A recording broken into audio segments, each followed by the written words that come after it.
Ya.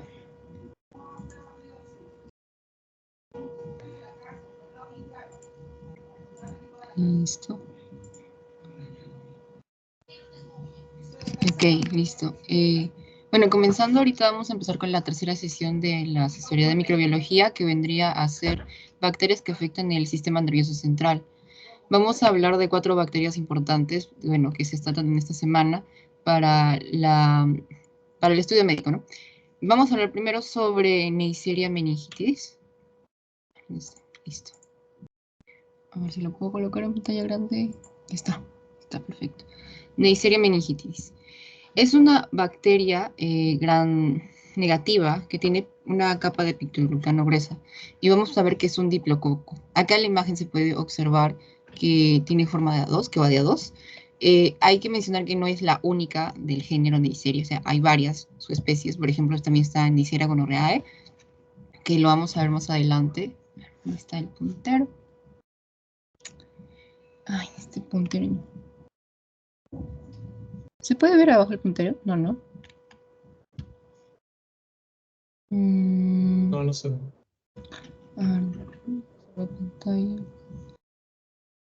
Ya.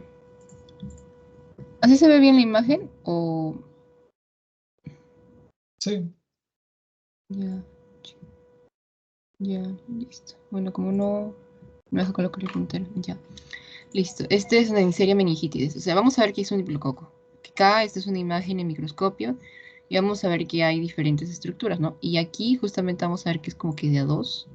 De A2. ¿No? Que también de A2, ¿no? Bien. En el siguiente diapo. Vamos a hablar de que tiene diferentes características. Como mencioné, hay diferentes especies del género Neisseria. Meningitis es la que vamos a estudiar que afecta al sistema nervioso central, pero también hay que considerar otra importante que es gonorreae, que también es muy común y es importante también en el estudio de salud pública, en la prevención, tratamiento, porque es parte de las enfermedades de transmisión sexual. Ahora, acá hay una pequeña tabla de resumen de las características de Neisseria meningitidis o meningococo, también conocido de esa manera. Vamos a ver que ya es un diplococo, es un gran negativo, se le dice que tiene forma de grano de café, porque justamente va de A2. Es una bacteria comensal, oportunista, crece en ambientes de 35 a 37 grados centígrados y posee una cápsula y pili. Es muy importante esto de la cápsula y de los pilis, porque esto de la cápsula es lo de acá, es lo que le va a permitir uno de sus factores de violencia relevantes para poder invadir y sobrevivir dentro del organismo al que va a invadir, que somos los humanos. Y hay que recalcar justamente eso, que los humanos somos su huésped.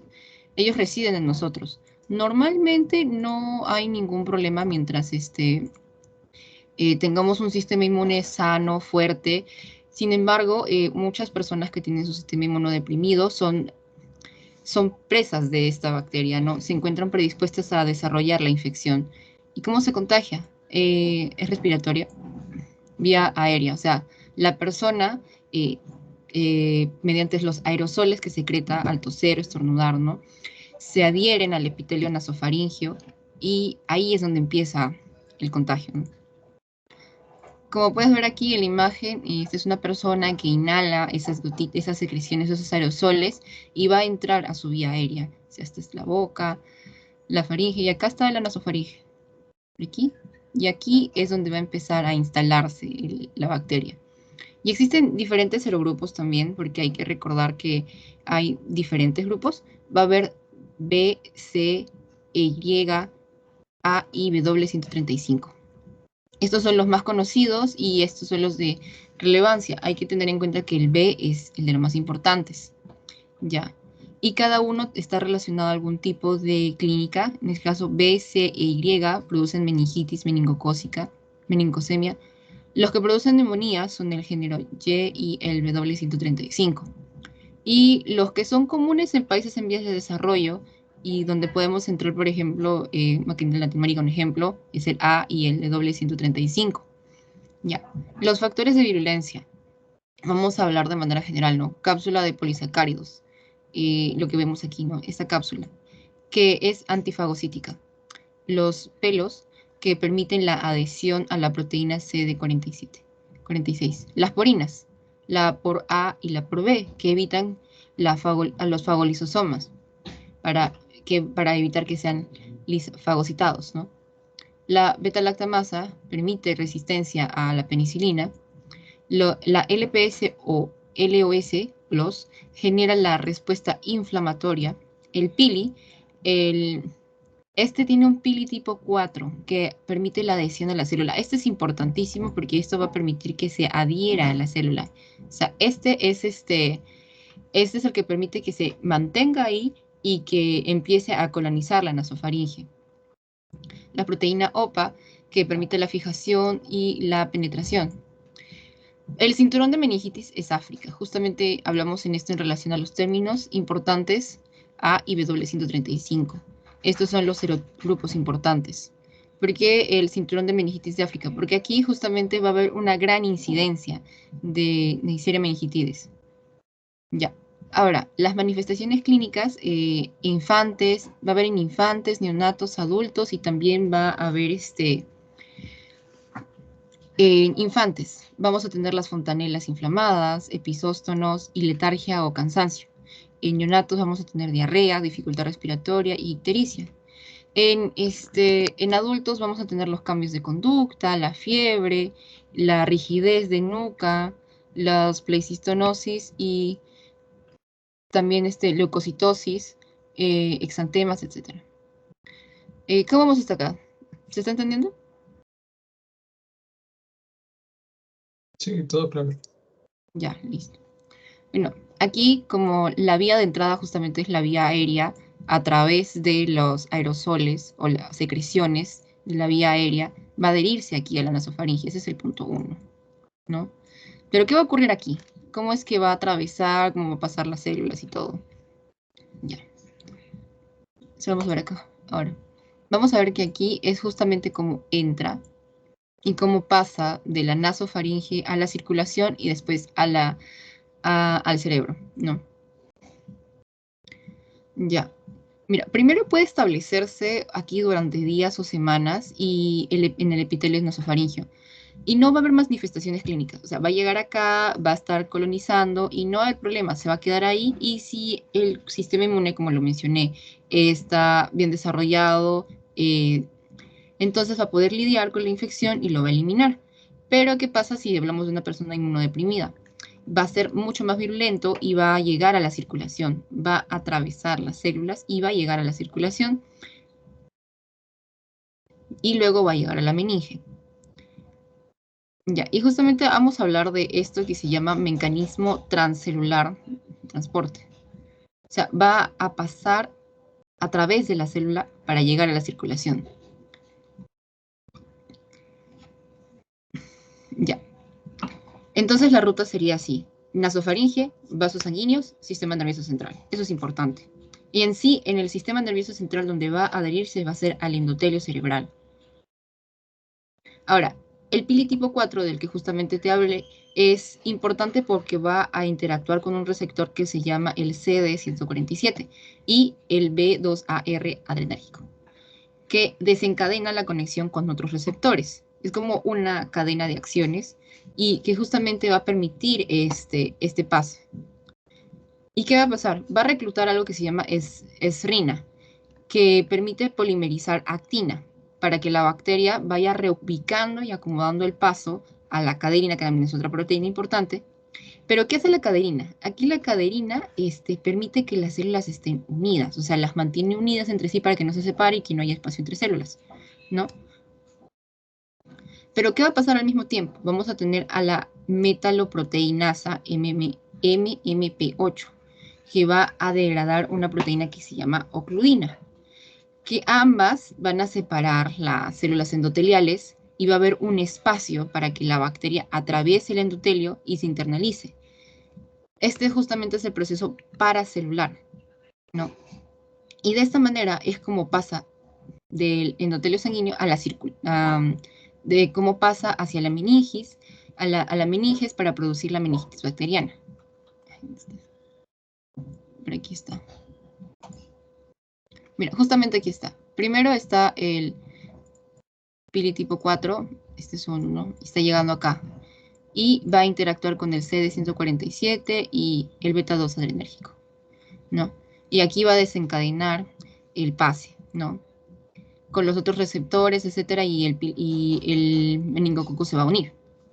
Y justamente en este proceso entre células va a desactivar, va a reclutar la errina, que está acá, y la actina. Va a producir, y va a aumentar la producción. Y es como que van a jalar para liberar ese espacio, ¿ya? Y va a haber un reacomodamiento de la caderina, que es la que los mantiene unidos. O sea, esta cuestión de unión se va a reacomodar, se va a empezar a deshacer. Y es lo que va a permitir que haya espacio.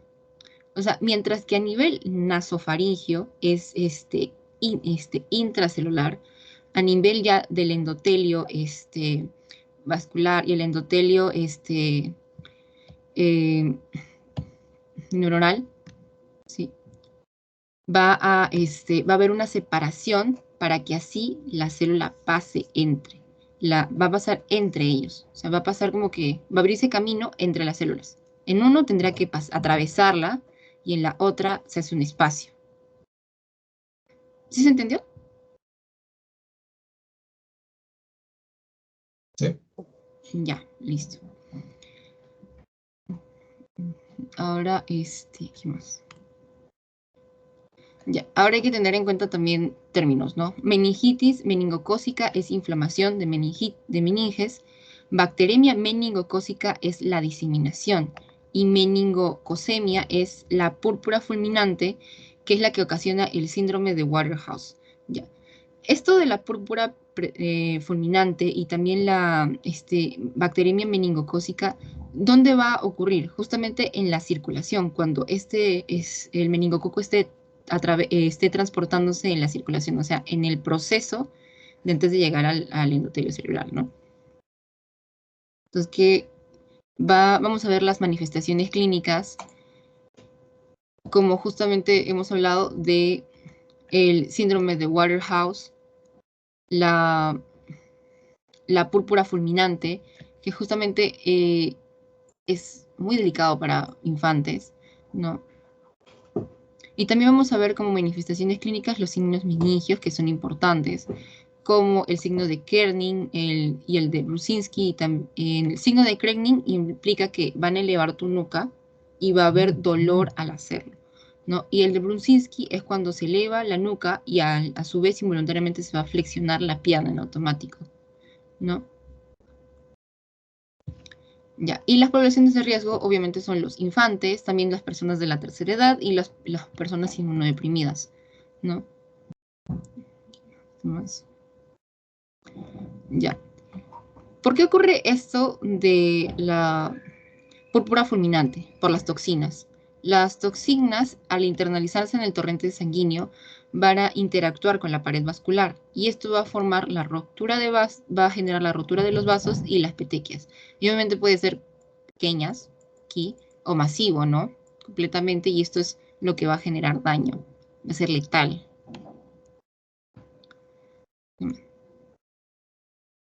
Ya, ¿y quién es el responsable de esto? Justamente hemos hablado al inicio del el lipo-oligosacárido, así es como se denomina, y este tiene un lípido tipo A, que es un núcleo polisacárido y no tiene antígeno O. Y este lípido A es el responsable justamente de la manifestación clínica. Si te preguntan, dentro del Neisseria meningitis como manifestación clínica genera en infantes, neonatos, en infantes vas a encontrar púrpura fulminante. En relación a eso, ¿qué endotoxina que posee la bacteria se encuentra relacionado al daño? Algo parecido. Ya, ahí tienes que recordar LOS, la endotoxina LOS. ¿Y qué componente de eso? El lípido A. Listo. Ahora vamos a pasar a Streptococcus agalactiae. El Streptococcus agalactiae, como podemos ver, está en cadena, pero son cadenas cortas, no son cadenas largas. Si vemos acá son 3 o 4, no, 5 a lo mucho. Lo seguimos viendo en el microscopio así como grupitos pequeños. Ya. Ahora, listo. Acá también hay como una tabla resumen de las características, ¿no? Streptococcus agalactiae o Streptococcus beta hemolítico. Hay que recordar que hay diferentes clasificaciones, ¿no? Los estreptococos se clasifican en el grupo alfa, beta y gamma. Y el grupo beta tiene subgrupo, el alfa, el A y el B. Entonces, digamos que Streptococcus agalactiae es del grupo beta, hemolítico, grupo B, ¿no? Ya. Forma cadenita, como ya lo mencioné, es gran positivo, es anaeróbico facultativo y posee una cápsula también. La cápsula también aquí es importante, así como en la Neisseria meningitidis. Ahora, ¿dónde habita usualmente? En el tracto intestinal y en el aparato genitourinario. La transmisión suele ser vía vertical ascendente durante el parto o en los primeros meses a través de la leche materna. Se menciona esto también. Si te consultan, infante que posiblemente tiene Streptococcus agalactiae, pero tiene tantos meses de haber nacido, ¿cuál crees que habrá sido la vía de contagio? A través de la leche materna, A través durante el parto, B, alimentos contaminados, etc. Entonces vas a hablar de leche materna. Ahora, los serogrupos. Los serogrupos son los que tienen antígeno B, los que tienen proteínas de superficie, antígeno C, polisacáridos específicos del grupo 1A, 2B, 2 al 8 y 3. Ahora, en estos casos vamos a hablar de una incidencia por la clínica. Vamos a ver que del tipo 1A tiene del 35 al 40% y 3 y 5 también tienen 15%. Y los del tipo 1A y 5 están en la enfermedad del adulto, ¿no? Porque hay manifestación clínica en neonatos, precoz, hay tardía, hay infección en embarazadas y una infección entre hombres y mujeres adultos, ¿no? Y justamente vamos a hablar también del tipo 3, que es el más común en el de tipo tardío y a su vez es también, tienen el 30% de incidencias en el precoz. Estos por acá son de la incidencia, el tipo 1A del 35 al 40% y del 3 y el 5%, no, del 3 y 5, el 15% de incidencia suele ser para el precoz. O sea, vemos que el precoz y el tardío son los más comunes, más fáciles de encontrar y de manifestarse. Ahora, los factores de virulencia. Vamos a encontrar a la hemolicina CYLE, que es la toxina en la invasión y el daño celular, la cápsula de polisacáridos, que justamente hablamos que es importante, porque permite la evasión del sistema inmune, y el ácido ciálico, que permite la alteración de la ruta de complemento y evita la fagocitosis. O sea, esto es parte para evadir, estos evitan la respuesta inmune, lo camuflan, lo inhiben, lo detienen, evitan que sean detectados por el sistema inmune. ¿Y cómo es eso? Van a desarrollar un mecanismo que se llama caballo de Troya, que lo voy a explicar en un momento con más detalle. Ya, como sabemos, esta bacteria suele habitar normalmente en nuestro cuerpo y puede ser transmitido durante el parto. Suele ser un comensal. Sin embargo, en ciertos casos, como ya lo mencioné, puede transmitirse madre a hijo durante la lactancia, durante el parto y generar enfermedad, ¿no? Y genera, ¿qué cosa? Meningitis neonatal. O sea, y hay que recordar que por más que sea comensal, no todos tenemos este virus, o sea, esta bacteria. No todos van a tener la bacteria en el canal vaginal y no todos van a hacer transmisión de madre a hijo. Ya. Lo que ocurre es que pasa a través del torrente sanguíneo, a través de la barrera transplacentaria, o sea, madre-hijo, y después llega a la meninges y ocasiona la meningitis. Eso suele ocurrir cuando el bebé está por nacer o durante la gestación. Ya, y ahora vamos a tener justamente un transporte paracelular en relación al que ya hemos hablado y un transporte con el caballo de Troya. En el caballo de Troya es la internalización de esta bacteria dentro de los macrófagos y los monocitos. Ya, y con esto patógeno tiene todas las de evadir cualquier mecanismo de defensa y generar la infección en el encéfalo. Porque va a cruzar la barrera hematoencefálica. Como es una célula nuestra, el sistema inmune no va a pensar que esté infectado. Ese macrófago va a actuar justamente como el caballo de Troya, va a pasar y no va a generar aparentemente ningún problema porque es un conocido. Ya. ¿Qué más? Bueno, de esto justamente hablamos de la cápsula, que es lo que... La cápsula es responsable de que se oculte dentro del macrófago. La cápsula es el que permite el camuflaje. Mientras que la, la hemolicina, que es del que hemos hablado acá, es la que se encarga de generar la respuesta inmune en la sobreproducción de citocinas y de óxido nítrico. Y este óxido nítrico también es responsable del daño, ¿no?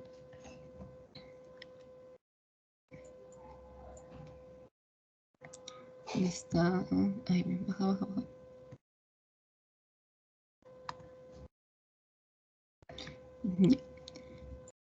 Y aquí es como es la ruta. O sea, primero se da luz. O sea, está aquí alojado en el tracto genitourinario, ¿no? Se contagia, madre e hija. La mujer en este caso, la niña, vive con esto toda su vida y, bueno, se embaraza. Y durante la gestación puede ser que la bacteria atraviese la barrera placentaria y o al momento del parto se produzca el contagio. Y el producto se infecta. No. Y se produce la meningitis neonatal. Ahora, ¿cuál es la clínica en relación a esto? Es fiebre, hipotermia, irritabilidad y letargo, hipotonía, intolerancia alimentaria y vómitos. O sea, este es el top. Está el top 5, por ejemplo. Lo que se manifiesta más común. ¿Y cuáles son las características? Hay que recordar que se mencionó hace unos momentos que hay precoz y hay de aparición tardía. La precoz suele ser en los primeros 6 días de vida, del 1 al 6. Y ya después, la tardía va a ocurrir de los 7 días hasta 3 meses después de haber nacido, ¿no? ¿Y a las cuántas horas se van a encontrar estas manifestaciones? A las 8 horas en el precoz, a los 25 y 42 días en el tardío. Es más común el precoz y menos común el tardío. La fatalidad en el caso es del 4 al 10% en precoz, 2 al 6% en tardío. Los signos comunes, como ya lo mencioné, son signos respiratorios, poca perfusión, irritabilidad, letargo. La fiebre, hipotermia, irritabilidad, letargo, hipotonía. Este top, por ejemplo, este top 3. Si te dicen que es un paciente que recién nacido, está tantos días y manifiesta fiebre, hipotermia, irritabilidad, letargo, hipotonía, podemos decir primero que es meningitis neonatal. Ahora, ¿cuándo es precoz? ¿Cuántos días tiene de manifestarse? ¿Cuánto tiempo es tardío? ¿Cuántos días tiene de manifestarse? Aquí hay que considerar bastante el tiempo, ¿no?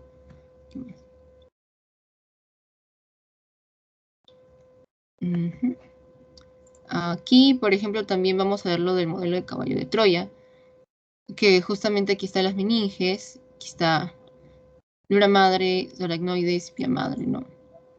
Y aquí vemos como el monocito o el macrófago es utilizado de camuflaje para que la bacteria entre al sistema. Se hace pasar, interactúa, cruza la barrera e infecta, ¿no? ¿Qué más?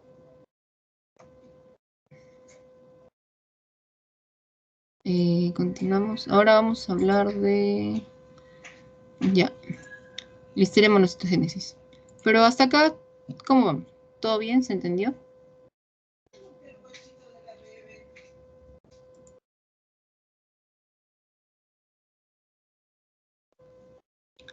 ¿Sí se entendió, Oscar? ¿Todo bien? Sí, todo bien.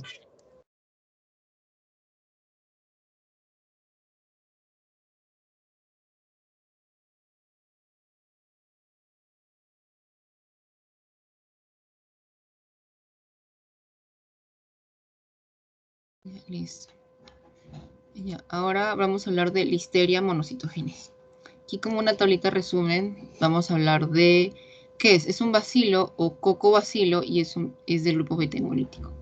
Es un gran positivo, saprófita, tiene elevada presencia en alimentos contaminados, es anaerobio facultativo y es facultativo intracelular.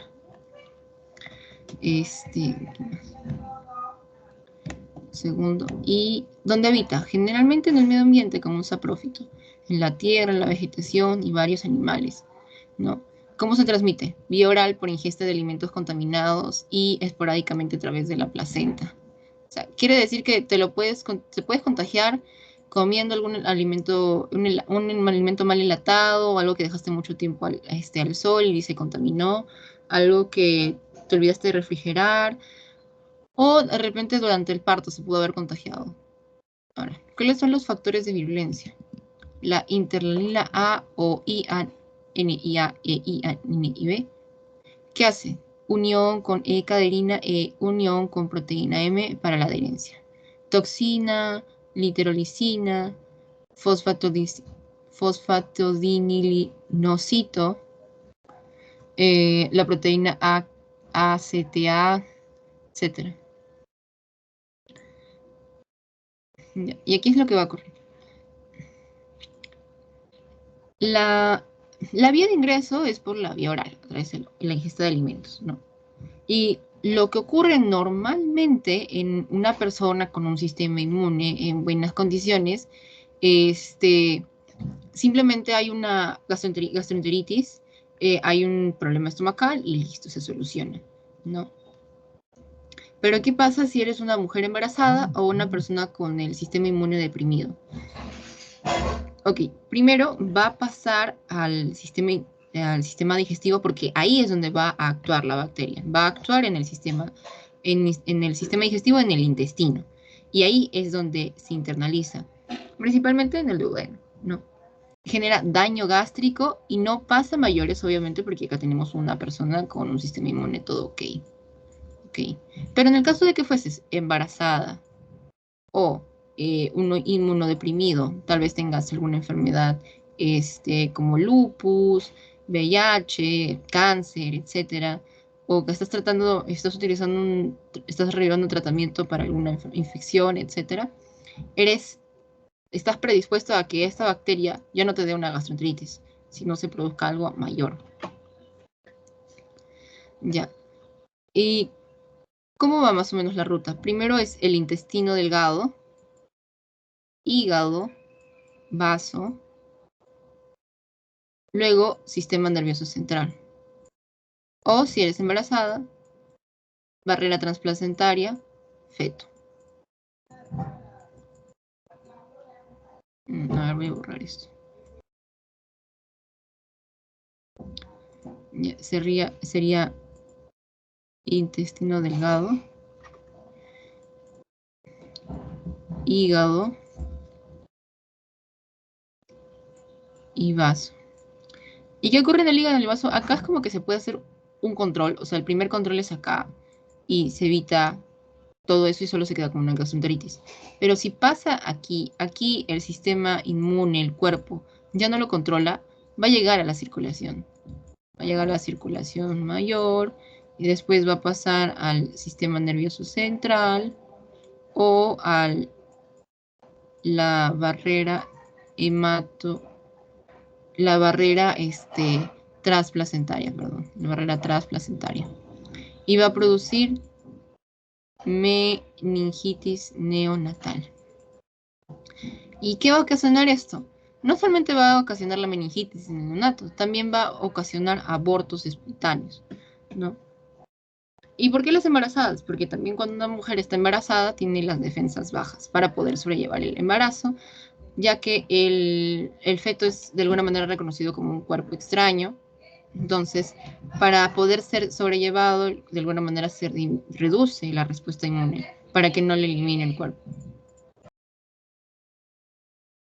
Ahora, justamente también hablamos de la internalina como factor de virulencia A y B. Estos son importantes porque aquí en el intestino van a permitir que entre las células se internalice y va a formar como una vacuola, ¿no? van a formar una vacuola. Pero ¿cómo la bacteria va a salir de esa vacuola dentro de la célula del intestino? Y esta célula del intestino no es cualquiera, o sea, van a ser las células de la placa de Peyer. Es importante, las células de la placa de Peyer. Ahí es donde va a actuar. Intestino delgado, células de placa de Peyer. Ya.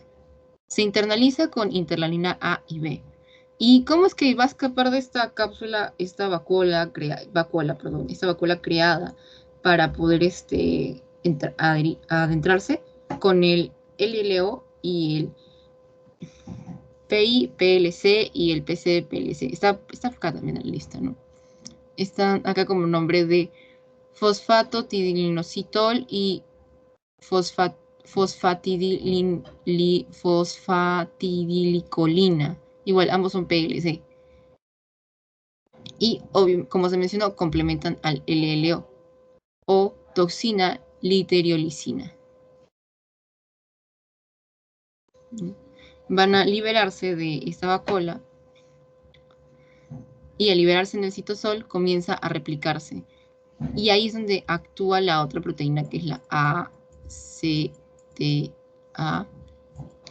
que ayuda a la polimerización de la actina para que puedas ir empujando a la bacteria fuera de esta célula, ¿no? Y que logre propulsionarse y pasar a otra célula, ¿no? Para poder invadirla de nuevo, formar de nuevo la vacuola, y así sucesivamente va a hacerlo en el intestino.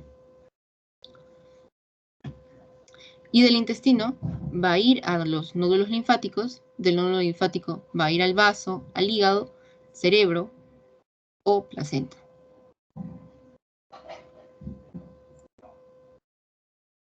Ya. Pero ¿cómo es que esta bacteria va a ingresar a la placenta?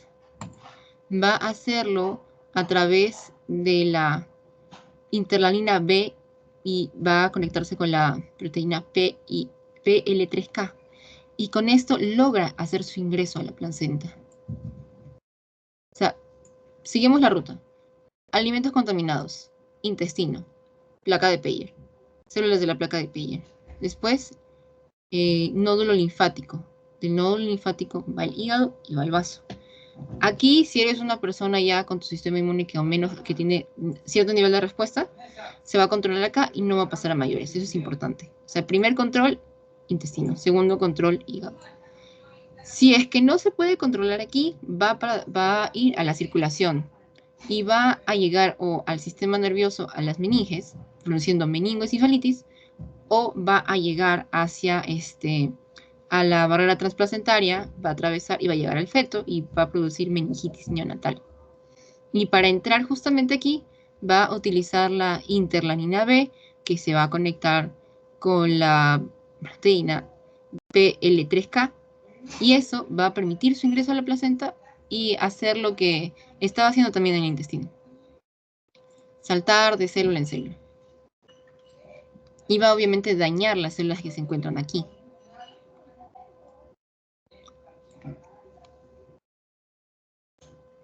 Ya. ¿Se entendió? Sí, todo bien. Ya. Ya. Ahora vamos a hablar de Clostridium tetani.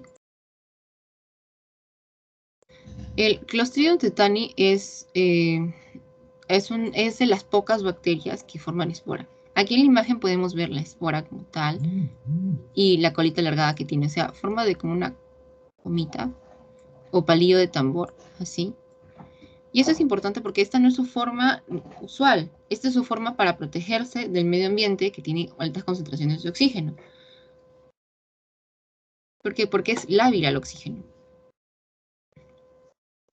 ¿Cómo nos vamos a contagiar de Clostridium tetani? Objetos oxidados, mordeduras, heridas de bala, heridas con objetos oxidados, ¿no? Mordeduras de animales en sí. Y vamos a ver justamente aquí que esta es la forma de espora terminal y esta es la forma vegetativa. La forma vegetativa es la que va a adquirir cuando ya está dentro de nosotros, en los tejidos. ¿Ya? ¿Y a quiénes van a afectar? A las neuronas motoras. Va a afectar las neuronas motoras.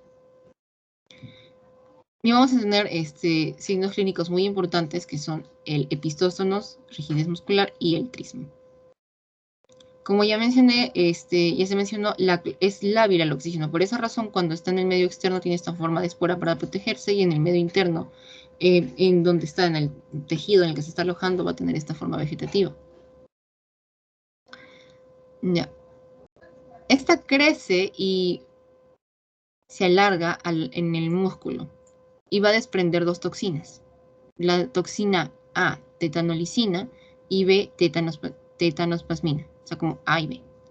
No que sean A, tetanolicina y tetanospasmina. La tetanolicina es la que actúa en el músculo. O sea, aquí primero va a actuar la tetanolicina. La tetanolicina. ¿Y quién es la que actúa a nivel de las neuronas? Aquí actúa, con otro color. Aquí actúa tetanospasmina.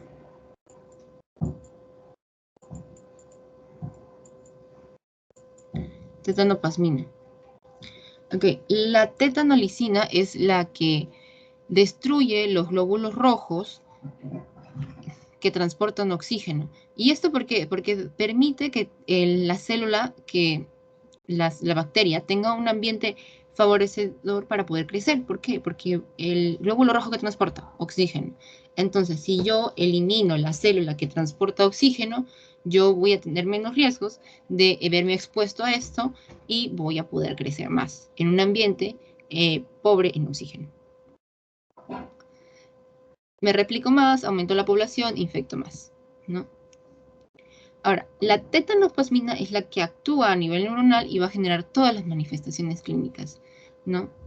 Y va a haber una cadena pesada y una cadena ligera justamente para la tetanospasmina.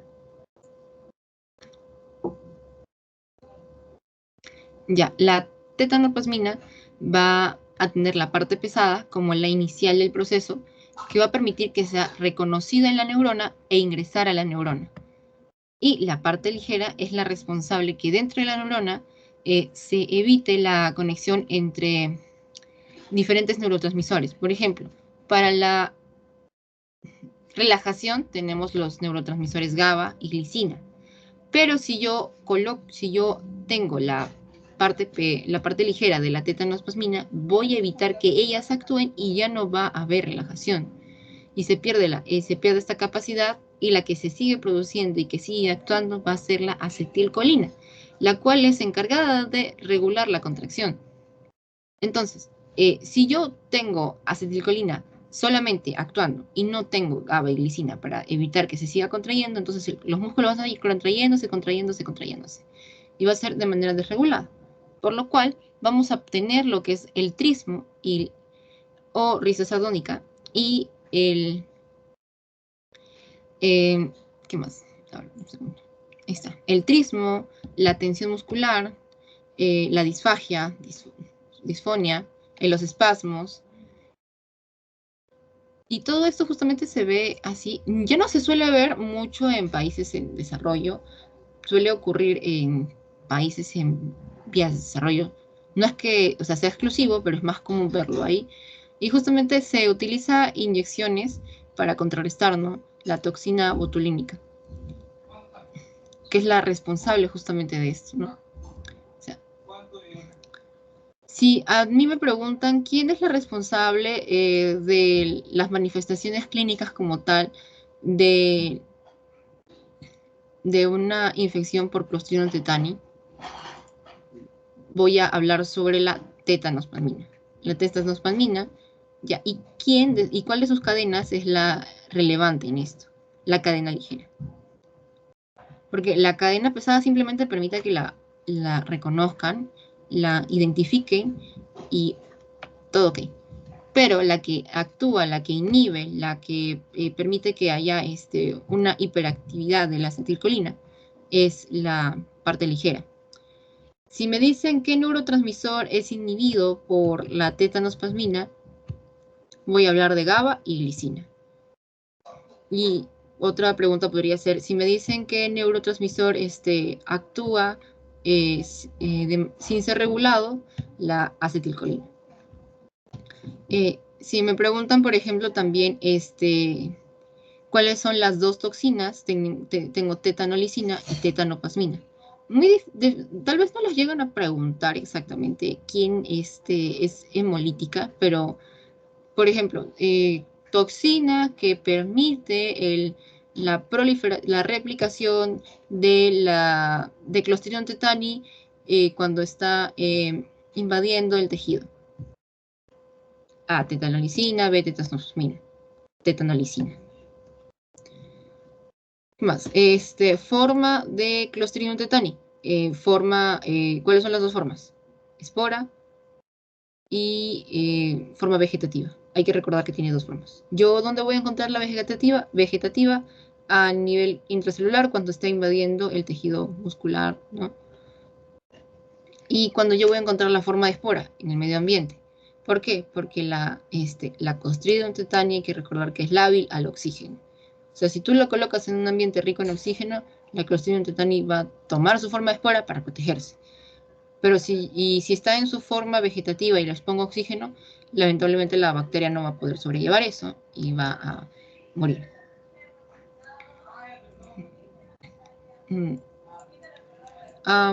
¿Y hasta aquí todo claro?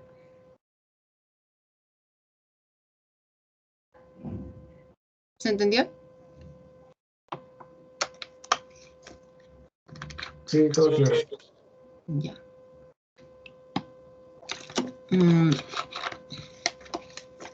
¿Alguna duda de las otras, de las otras bacterias? O si no, algo que pueda buscar como para ahondar más la información.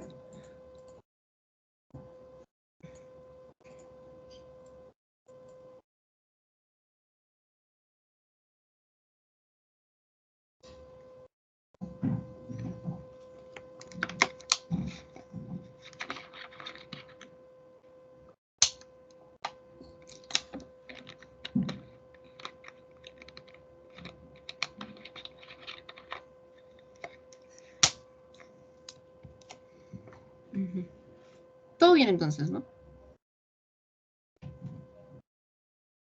Sí, todo. Ya, listo. Voy a dejar de compartir.